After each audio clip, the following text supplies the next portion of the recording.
நாம் தமிழர் ஆட்சி ஏன் வேண்டும்ங்கிற முழக்கத்தை சுமந்து நடைபெற்றுக் கொண்டிருக்கிற கொள்கை விளக்க திருமலை கூட்டத்தில் தலைமையேற்று நடத்தி கொண்டிருக்கிற எம்மூர் அண்ணன்மார்களே, வீட்டில் இருக்கிற சான்றோர் பெருமக்களே, கூடியிருக்கிற தாய்க்கும் சொந்தங்களே, உங்கள் அனைவருக்கும் எனது பணிவான வணக்கம்.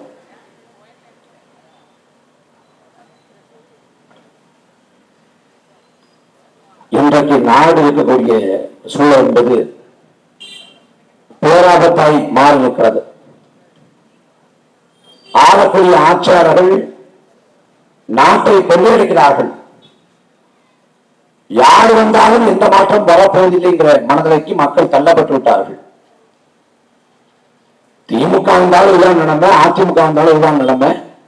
எந்த மாற்றம் வரப்போறதுங்கிற நிலையில மக்கள் இந்த ஜனநாயகத்தின் மீது நம்பிக்கை இழந்து விட்டார்கள். அதன் வெளிப்பாடாக சட்டமன்ற தேர்தல், பாராளுமன்ற தேர்தல் வருகிறது என்றால் அந்த தேர்தலில் பெறக்கூடிய அதிகபட்ச லாபமாக கருதுவது வாக்கு கொடுக்கக்கூடிய பணம். 2000 ரூபாய், 4000 ரூபாய், 5000 ரூபாய், இந்த பணம் தான் நம் தேர்தலில் அதிகப்படியாக பெறக்கூடிய லாபம் பயன் நினைக்கிறாங்க. இந்த நாட்டில் பேராபத்து என்னன்னா, ஆளக்கூடிய ஆட்சியாளர்கள் கோடி கோடியாய் பணத்தை கொள்ளையடித்து குவித்தார்கள். ஒருபுறம் நாட்டின் இயற்கை வளங்களை சூறையாடி இந்த மண்ணை பாலைவனமாக மாற்றிக் கொண்டிருக்கிறார்கள். மறுபுறம் அதை கடந்து மக்களிடம் இருந்த நேர்மையை, உண்மையை கொண்டு விட்டார்கள். நவீன நாயகர் சொல்றாங்க, ஒரு காலம் வரும், அந்த காலத்திலே நேர்மையோடு வாழ்வது என்பது நெருப்பு துண்டுகளை கையில் வைத்திருப்பது ஒப்பாகிறது. ஒரு காலம் இருந்தா அந்த காலத்துல உன்னால நேர்மையா வாழ முடியாது. நெருப்பு துண்டை கையில் வைத்திருப்பது எவ்வளவு சிரமமோ அதே போல நேர்மையாக வாழ்வது. அவர் சொன்ன காலம் நான் வாழ்ந்து கொண்டிருக்கிற இந்த காலம் தான். காந்தியவாதி சத்தியமூர்த்தி சொல்றாரு, மக்கள் நாணயங்கள்ல, மக்கள் மனங்கள்ல லஞ்சம் ஊடுருவாம பாத்திரம். ஆனா மக்கள் நாணயங்கள்ல, மக்கள் மனங்கள்ல லஞ்சம் ஊடுருவிச்சு. 2021 சட்டமன்ற தேர்தல் வாக்குப்பதிவு நடக்குது. தமிழ்நாடு முழுமைக்கும் நாமக்கல் ராசிபுரத்தில் சாலை இறங்கி மக்கள் போராட்டம் செய்கிறார்கள். எதற்காக போராட்டம்? பக்கத்திற்கு அதிமுக காசு கொடுத்தது, எந்த தெருவுக்கு காசு வரவில்லை, காசை வாங்கி கொடுங்கள். போராட்டம். சென்னையில 2016 போராட்டம். என்ன போராட்டம்? டிடிவி தினகரன் டோக்கன் கொடுத்தாரு, காசு வரல, வாங்கி கொடுங்க. போராட்டம், புரட்சிகரமான போராட்டம். அப்ப இந்த நாடு எங்க போயிட்டு இருக்குது? மக்களிடம் இருந்த நியாய உணர்வை, அற உணர்வை, உண்மை நேரடியை கொண்டுட்டான். நாட்டை மீட்கணும்.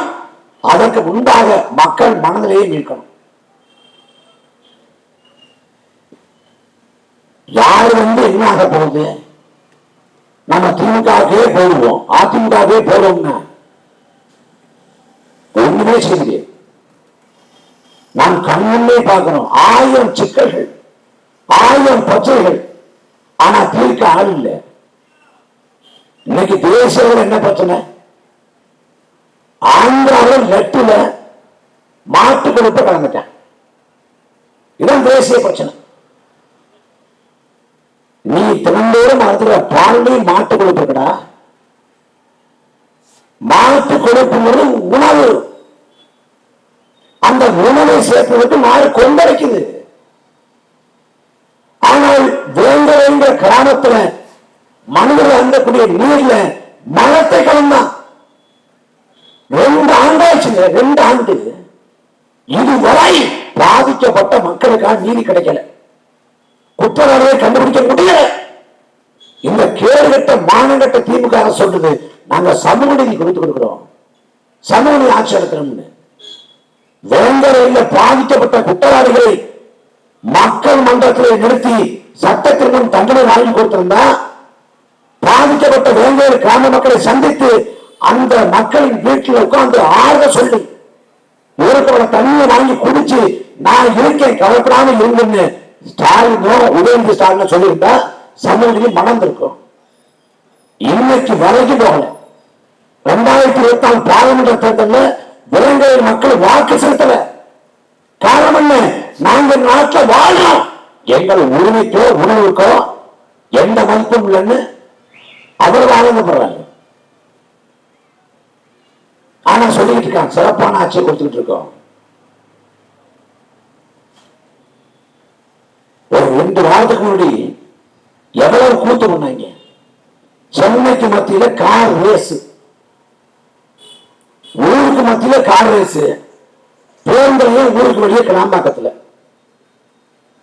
எப்படிப்பட்ட நிர்வாகம்!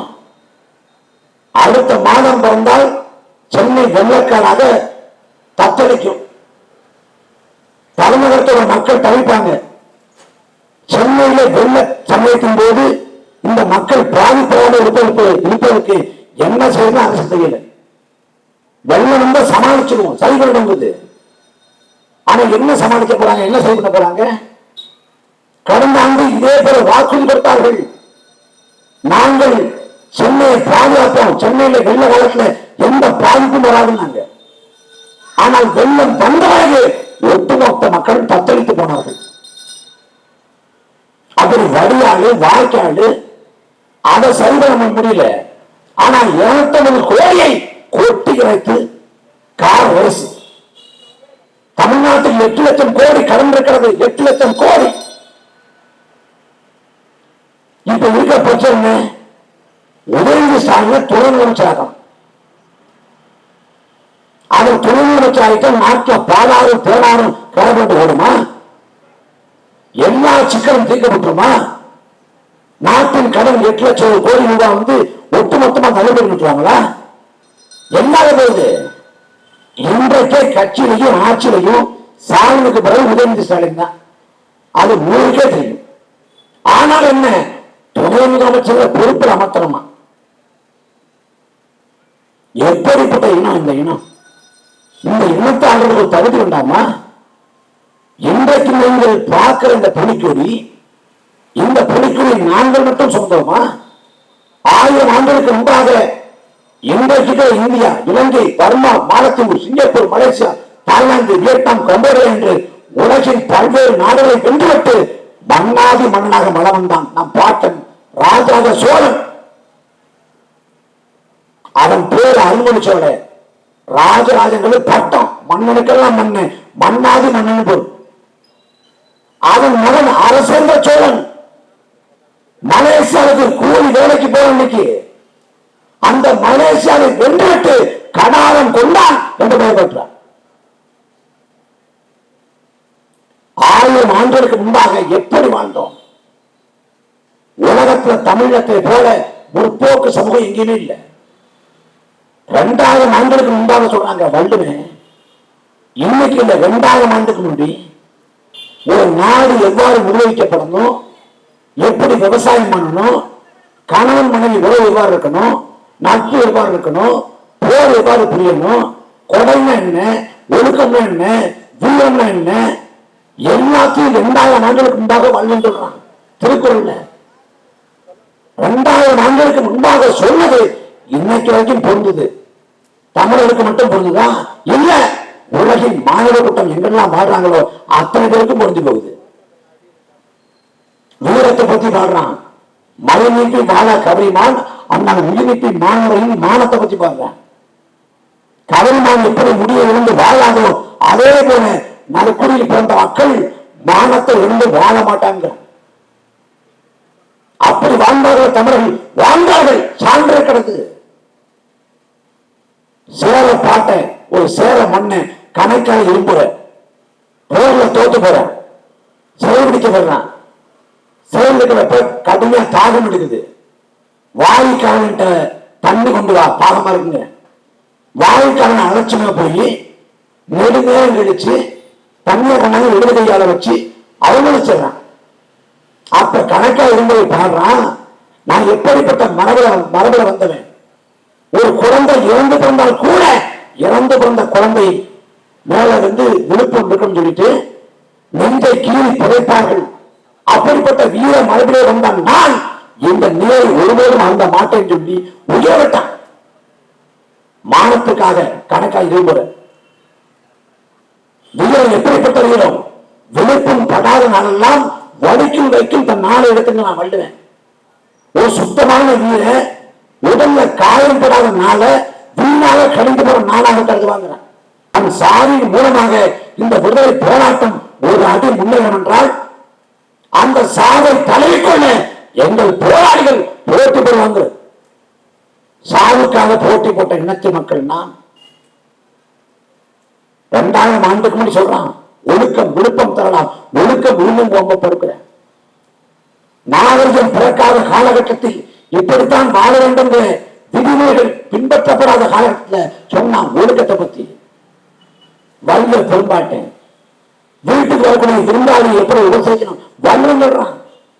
மோக்க கொடியும் அணிச்சு மோப்ப கொடியும் விருந்துங்க அணிச்சு போய் மோந்து பார்த்தா வாடி போயிடும். ஆனா விருந்தினர் முகம் மாறுபட்டு பார்த்தாலே வாடி வாங்குறான். எல்லாம் கர்மா, எல்லாம் விதி, எல்லாம் எங்கோ தீர்மானிக்கப்பட்டது என்று 21 நூற்றாண்டு நம்பிக்கொண்டிருக்கும். ஆனால் 2000 ஆண்டுகளுக்கு முன்பாக வல்லன் சொன்னான், தெய்வத்தான் ஆராயணையும் முயற்சித்தன் தெய்வத்தை கூடியிருந்தான். இன்றைக்கும் பொய்ய நம்புறோம், வதந்திய நம்புறோம். ஆனா அன்னைக்கே சொன்னான், எப்போது யாரால் வைக்கணும் விழிப்பு இருக்க என்பது அறிவுன்னு. வல்லன் சொல்லாத என்ன இருக்கு, எல்லாம் இருக்கான். 2000 ஆண்டுகளாக அறிவார்ந்த சமூகமாக விளங்குகிறது தமிழ் சமூகம். அந்த இனத்தை ஆண்டுகளுக்கு யாரு? ஸ்டாலின், உதயநிதி ஸ்டாலின். உதயநிதி ஸ்டாலினுக்கு என்ன தெரியும்? வறுமை என்ன தெரியுமா? ஏழ்மை என்ன தெரியுமா? பஞ்சம், பசி, பட்டினி என்ன தெரியுமா? அரசு பேருந்து என்னைக்காவது பணம் போயிருப்பாரா? கடன் தொல்லை, கடன் சிக்கல் என்ன தெரியுமா? அப்பாவுக்கு மருத்துவ செலவுக்கு காசு இல்லாம என்றைக்காவது தவிச்சிருப்பாரா? அம்மா நல்ல உரை கொடுத்தாத கண்டு என்றைக்காவது மனம் புரிஞ்சிருப்பாரா? இந்த சமூகத்தை அடித்தட்டு உழைக்கும் மக்கள் எதிர்கொள்ளக்கூடிய எந்த சிக்கலையாவது உதயநிதி ஸ்டாலின் எதிர்கொண்டு உண்டா? இல்ல. நாம எல்லாம் செத்த சொர்க்கத்துக்கு போக நினைச்சிட்டு இருக்கோம். அது மார்கழி மாசம் செத்தா கடவுள் தொடர்ந்தே இருக்கணும், உள்ள உடனே போயிடலாம்ங்கிற. நீ செத்தா சொர்க்கத்துக்கு போக நினைக்கிற, வாழும் போது சொர்க்கத்தை வாழ்ந்துட்டு இருக்கேன்.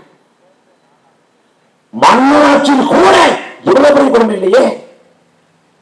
மன்னராட்சியில் கூட மன்னர்கள் நலவரம் வந்தான், மக்களின் குறையேற்க மன்னரின் மாறுவரம் போட்டு மக்கள்கிட்ட வந்தான். உன் குறை என்ன, நிலை என்ன, உன் உணர்வு என்ன, உன் விருப்பம் என்ன அப்படின்னு கேட்டு போனேன். ஆனா மக்களாட்சி காலத்துல வாக்கேற்க மட்டும்தான் வர்றேன். ஆனா இந்த ஆட்சியாளர் பெருமக்களுக்கு திரும்ப திரும்ப வாக்கு கோரணுமா? 2026 மறுபடியும் திமுக ஆகணுமா? இந்த 3 ஆண்டு காலத்தை நீங்க புரிவது என்ன? தமிழ்நாட்டு முதலமைச்சர் ஸ்டாலின் கால பாருங்க, அவரும் குறை சொல்லக்கூடாது. சோ இன்னசென்ட், ரொம்ப இன்னசென்ட், அது ரொம்ப நெகிழி. ஒரு பள்ளிக்கூடத்துக்கு போனாரு பார்வையிடத்துக்கு ஐயா ஸ்டாலின். பார்வையிட போறப்ப அங்க ஒரு மாணவிட்ட என்ன படிக்கிறீங்க கிடையாது. நான் நீட் தேர்வு அப்படின்னு நாங்க அந்த அப்பா சொல்லுது. எத்தனாவது வருஷம் கிடையாது. வீடியோ கார்டு நேரில் பார்க்கணும் பிரச்சனை. வீடியோ கார்டுல நான் ஸ்டாலின் பேசுறேன். உடனே எங்கம்மா படிக்கிறீங்க கேட்கிறாரு. நான் படிக்கிறேன், பொண்ணு தான் படிக்கிறேன் அம்மாங்க. அங்கேயும் இங்க குத்து பேர் வைக்க சொல்றாங்க. ஒரு குழந்தைக்கு பேர் வைக்க அப்பா பேர் என்ன? அப்பா பேர் சேகலாவுதி. இவர் என்ன சொல்றாரு? ஓ அப்பா பேர் சேகடாவா? பிள்ளைக்கு பேர் சொன்னா அப்பாவுக்கு புரிச்சுட்டார். அது 2016 அவர் கிளம்பினார் நமக்கு நாமே அப்படின்னு. நமக்கு நாமே கிளம்புறப்ப நாங்க மக்கள்கிட்ட மனு வாங்குறோம், மக்களின் குறையை நிவர்த்தி பண்றோம். 2016 2021 கிளம்பினார். 2021 கிளம்பினப்ப ஒரு ஆடு திருமலைன்னு ஒரு ஆடு அவன் புகார் கொடுத்துட்றான். ஒழுங்காக நீட்டுறாங்க. அதை பேசுறேன். அந்த புகார் எடுத்து முதல்ல படிக்கிறாரு. அவன் என்ன கொடுத்துருக்கான்? என் பேர் திருமலை, என் கள்ளமாட்டை காணும், கண்டுபிடிச்சு விடுங்கிறான். இது வாங்கிட்டு கணவனை காணும் என்று புகார் கொடுத்துக்கிற சகோதரி திருமலையோட கோரிக்கை நிவர்த்தி செய்யப்பட்டார். கறவை மாடு அப்படிங்கிறது கணவன். சரி, அந்த கருவத்தையாவது மாத்தி தொலையிட்டு படி சொல்லிட்டோம். திருமணம் ஆம்பளை பெண் கூட தெரியாது. அப்படிப்பட்ட என்ன செஞ்சு எப்படிப்பட்ட ஆளு பாருங்க. பரமக்குடி பக்கம் ஒருத்தன் கிளம்பியிருக்கான். ஒரு ஆள் கிளம்பி மேற்கு நிலத்துல போய் 2 உலக கோப்பங்கிற பேர் 2 கோப்பை வாங்கி வச்சான். வாங்கிட்டு வந்து நாட்டிலே யாரை அடிமுட்டால் யாரை ஏமாத்தலாம்னு வச்சிருக்கேன். 2 பேரை தேர்வு பண்ணி ஐயா ஸ்டாலினையும் உதயநிதி ஸ்டாலினையும் பார்த்து நான் வெளிநாட்டுக்கு நான் போய் விளையாடி உலக கோப்பை வந்துட்டேன், இதுதான் இந்த உலக கோப்பை அப்படின்னு ஐயா ஸ்டாலினோட உதயநிதி ஸ்டாலினோட புறப்பட்டு கடைசியா விசாரித்து பார்த்தா தெரியுது அவனுக்கு பாஸ்போர்ட்டே கிடையாது. ஸ்டாலினையும் உதயநிதி ஸ்டாலினையும் ஏமாத்தி போயிட்டான். எப்படிப்பட்ட நிர்வாகம்! இந்த நிர்வாகம் எவ்வளவு சீரத்திற்கு என்பதற்கு சான்று தெரியுமா? ஒரு 1.5 மாசம் 2 மாசத்துக்கு முன்னாடி நெல்லையில ஒரு பேருந்து போகுது. பேருந்துல வந்து ஒரு கான்ஸ்டபிள் ஏறுறாரு. ஏறின உடனே கண்டக்டர் டிக்கெட் கொடு, அவருக்கு டிக்கெட் கொடுங்க, அங்க டிக்கெட் எடுக்க சொல்றாரு. அவர் டிக்கெட் எடுக்க மாட்டேன், நான் வந்து போலீஸ் ரூல்ஸ் கிடையாதுங்கிறாரு. அப்ப டிக்கெட் எடுக்கணுமா வேண்டாமான்னு கண்டக்டருக்கும் கான்ஸ்டபிள் இடையே ஒரு வாக்குவாதம். கடைசியில் டிக்கெட் எடுத்துறாரு. ஆனா அந்த வாக்குவாதத்தை காணொலியை வந்து எடுத்து சமூக வலைதளங்கள்ல போட்டுறாங்க. போட்ட உடனே காவல்துறை போக்குவரத்துறை பயணச்சீட்டுக்கு சொல்லுது மதிக்க மாட்டேங்குதுன்னு தமிழ்நாடு முழுக்க காவல்துறை சேர்ந்த பெருமக்கள், காவல்துறை சேர்ந்த அதிகாரிகள், போக்குவரத்துறை சேர்ந்த நடத்துனர் மீது ஓட்டுநர் மீது வழக்கம் போடுறாங்க. வண்டி ஓட்டினாங்கன்னா வண்டியை சீட் பெல்ட் போடல, அதனால உண்மையில வழக்கு. வண்டியில சீட்டுக்கு போயிட்டே இல்லையே, அப்புறம் எப்படி போடுறது? அது ஏன் பிரச்சனை இல்லை, உண்மையில கேஸ். காருக்கு ஷூ போடல, ஷூ போடவே இல்லைங்க, அது தெரியாது, உண்மையில கேஸ்.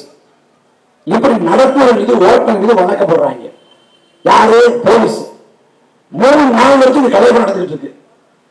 என்ன கூத்துனா, இப்ப போக்குவரத்துறை வந்து மாநில அரசின் கட்டுப்பாட்டில் இருந்து காவல்துறை மத்திய அரசின் கட்டுப்பாட்டில் இருக்குன்னா 2 துறைக்கு இடையான மோதலை நம்மளால புரிஞ்சுக்க முடியும். ஏன்னா கட்டுப்பாடு வேற இடத்துல இருக்கு. ஆனா இங்க காவல்துறையும் போக்குவரத்துறையும் ஒரே அரசின் கீழ இருக்கு, திமுக அரசின் கீழ இருக்கு. ஒரு துறையின் துறை பழிவாங்குது, பழிவாங்கு விதமா 3 நாள் வரைக்கும் வழக்கு போடுறேன் காவல்துறை போக்குவரத்துறை மேல. இந்த கலைவர 3 தொலைக்காட்சிகள் செய்தி வந்துட்டு இருக்குது. ஐயா ஸ்டாலின் நல்ல நிர்வாகியா இருந்தா ஒரு நொடி பொழுதுல அதை நிறுத்திருக்க முடியும். ஆனா நிறுத்தல. கடைசி என்ன பண்ணாங்க? அந்த கான்ஸ்டபிளையும் அந்த கண்டக்டரையும் தேடி பிடிச்சு 2 பேரும் இருக்கிறதுக்கு நிக்க வச்சு, கண்ணோடு கண் பார்க்க வச்சு, கண்கள் பணிக்க, இதயம் மினிக்க, காதல் கசிந்திருக்க, நான் உன்னை தரப்பா பண்ணிக்கிட்டேன், ஐ எம் சோ சாரி அப்படின்னு 2 பேரும் கட்டி தழுவி, இனிமே நமக்குள்ள மிஸ் அண்டர்ஸ்டாண்டிங் வேண்டாம் அப்படின்னு அவங்களோட தேவையை குடிக்கிற மாதிரி ஒரு வீடியோ எடுத்து போட்டு, காணொலி எடுத்து போட்டு, அந்த காணொலி சமூக பரப்பின பிறகு இந்த போட்ட வழக்கிற பிறகு திரும்ப போடுறேன். ஆட்சி நடக்குதா, ஒரு நாடக கூத்து நடக்குதா? எங்கேயாவது இந்தியாவில் எங்கேயாவது இந்த குடும்பம் நடக்குமா? காவல்துறை உளவுத்துறை சரியா இயங்குகிறதா? ஒட்டுமொத்தமாக திமுக 3ஆம் ஆட்சியத்துல கள்ளச்சாரம் முடிச்சு 100 பேர் செத்து போயிட்டான். ஒருத்தர் 2 பேர் இல்ல, 100 பேர். 2021 ஒரு எண்ணிக்கை 20 பேர்கிட்ட, இப்ப 2024 ஏறக்குறைய 63 பேர் செத்து போயிட்டான்.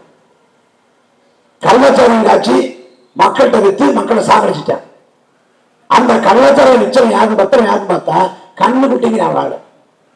அவன் ராத்திரி போய் சாராயத்தை கள்ளச்சாரம் காய்ச்சதுக்கு பொருளை வாங்கியாந்து காலையில காய்ச்சிட்டு சாயங்காலம் மக்கள் கொடுத்து அப்புறமா கொஞ்சம் செத்து போனாங்களா? அவன் பல நாட்கள், பல மாதம், ஆண்டு கணக்கில் கள்ளச்சாரம் காட்சி வித்திருக்கான். கள்ளச்சாரம் இந்த காட்சி விற்காங்கன்னா கண்ணுக்கற்ற தொலைவில் 200 மீட்டருக்குள்ள நீதிமன்ற வளாகம் இருக்கு. அதே போல 200 மீட்டருக்குள்ள காவல்துறை இருக்கு. காவல்துறை இருக்கக்கூடிய காவல் நிலையத்துக்கு அருகாமையிலேயே கள்ளச்சாரம் வித்திருக்கான் அந்த கண்ணு குட்டிக்கிறேன். இதை கண்டும் காணாது அரசு இருந்ததன் விளைவாக 69 பேர் செத்து போயிட்டான். இந்த சாவுக்கு யார் பேர் கேட்கணும்? தமிழ்நாட்டில் ஆளக்கூடிய முதலமைச்சர் ஸ்டாலின். 69 உயிர் போச்சு. ஆனா 10 லட்சம் ரூபாய் பணத்தை கொடுத்து அதை சரி கட்டலாம்னு முடிவு பண்ணிக்கிறாங்க. எப்படிப்பட்ட கேடு கட்ட நிர்வாகம். இந்த வாரிசுன்னு படம் வந்துச்சு. அந்த படத்தோட தயாரிப்பாளர் அந்த படத்தோட அந்த பாடு வெளிக்குள்ள பேசினாரு. படத்துல சென்டிமெண்ட் வேணுமா சென்டிமெண்ட் இருக்கும், காமெடி வேணுமா காமெடி இருக்கும், ரொமான்ஸ் வேணுமா ரொமான்ஸ் இருக்குன்னு.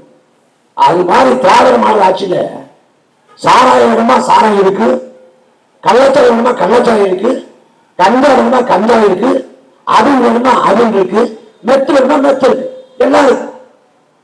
தமிழ்நாடு குட்டிச்சுவராக மாறிக்கொண்டிருக்கிறது. கடைக்கோடி வரை கஞ்சா போகுது, கடைக்கோடி வரைக்கும். சாதாரண குக்கிராம வரைக்கும் கஞ்சா போயிடுச்சு. இந்த பரம்பூர்ல இந்த வெளிநாட்டுல கஞ்சா இல்ல, கஞ்சா இல்லாத ஒரு நகரம் உண்டா சென்னைக்குள்ள? அத்தனை வரையும் கஞ்சா இருக்கிறான். விடிய விடிய சாதனம் கிடைக்குது. காவல்துறை என்ன பண்ணிட்டு இருக்கு? என்ன செய்து காவல்துறை உலகத்துல படிக்கக்கூடிய பிள்ளைகள் எழுதுனா நாசமா போறேன், போதைக்கு அடிமையாகிறேன்.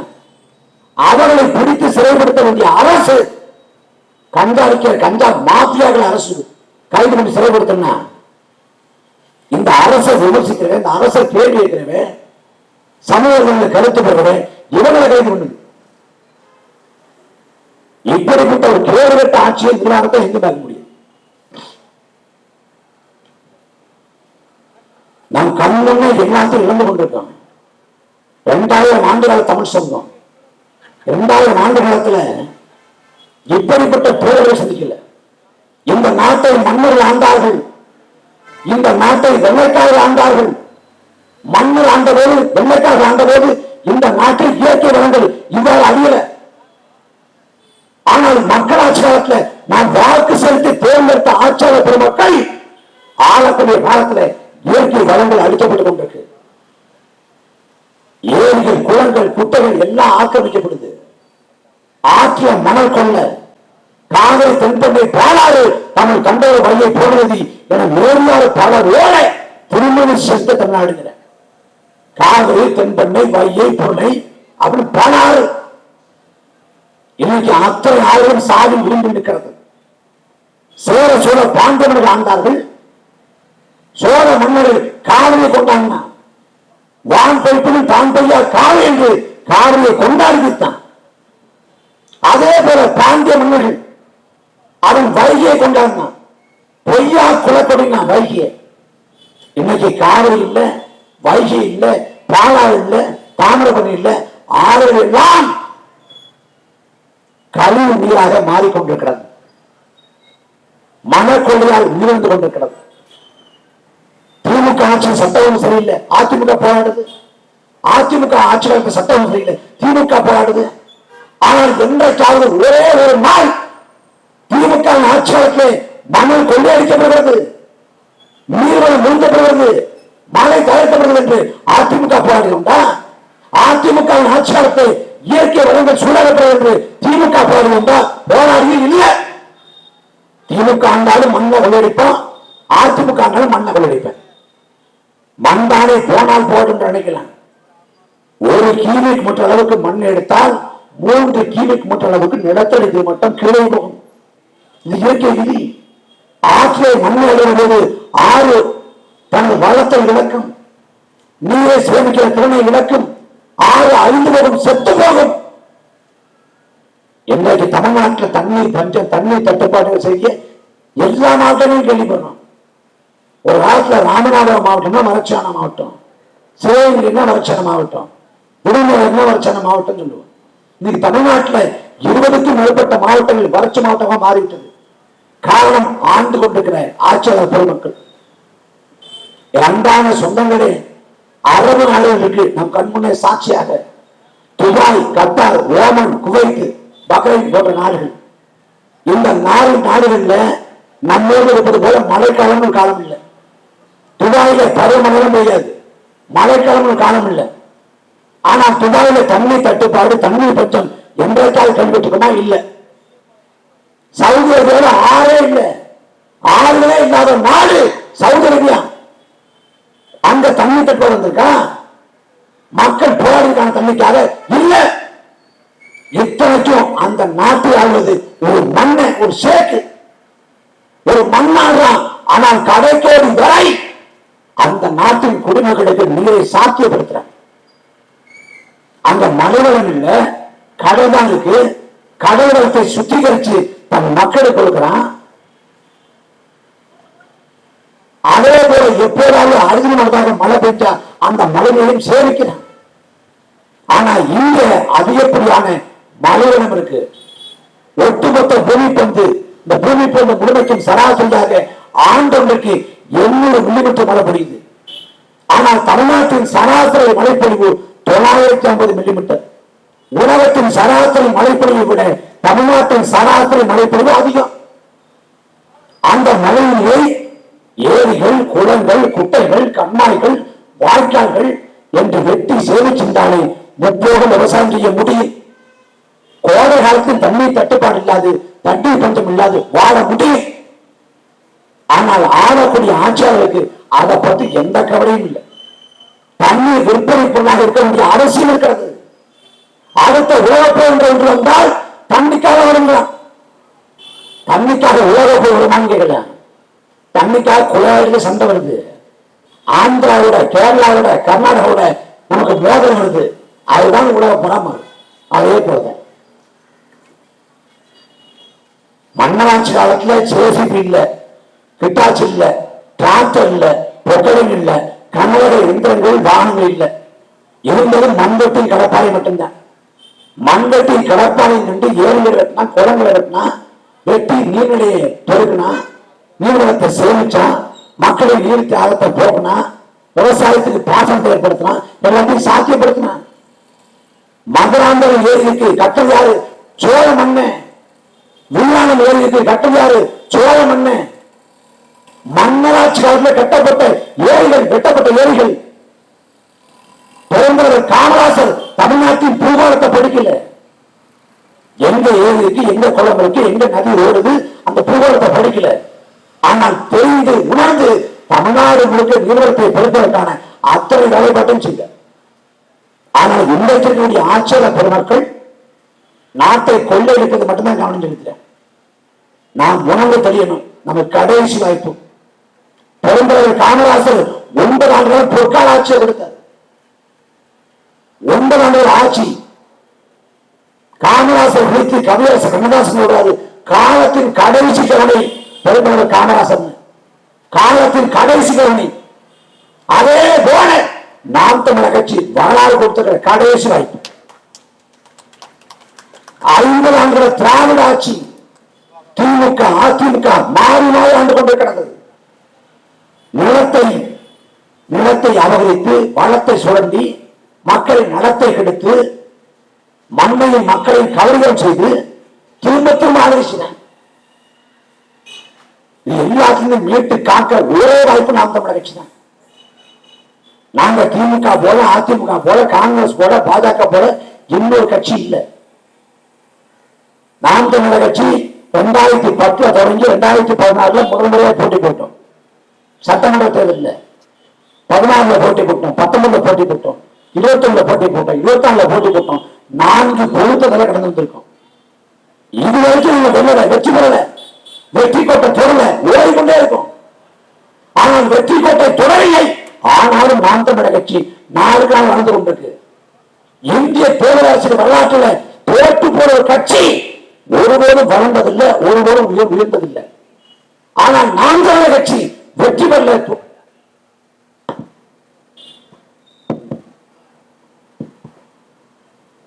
நாம் தமிழர் கட்சி வெற்றி பெறாலும் 4 நாள் வளர்ந்து கொண்டிருக்கிறது, செல்வாக்கை பெருக்கிக் கொண்டிருக்கிறது. அதை உணர்ந்து உங்கள் பிள்ளைகளுக்கு அங்கீகாரத்தை கொடுங்கள், வாக்கை பாருங்கள்.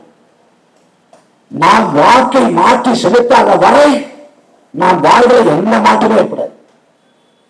நாம் தமிழர் கட்சி நாங்க கூட்டணி வைக்க போறதில்லை. எங்கள் தலைமையை ஏற்று, எங்கள் தத்துவத்தை ஏற்று ஒருத்தவங்க வர்றாங்கன்னா அதை வச்சு யோசிப்போம். மற்றபடி யார் தலைமையை ஏற்று நாங்க போக போறதில்லை. நீ உலக பெரும் செல்வாக்கப்பட்டு, நீ எவ்வளவு புகழ் வச்சிருந்தாரு, நாங்க யார் தலைமையேற்று போறதில்லை.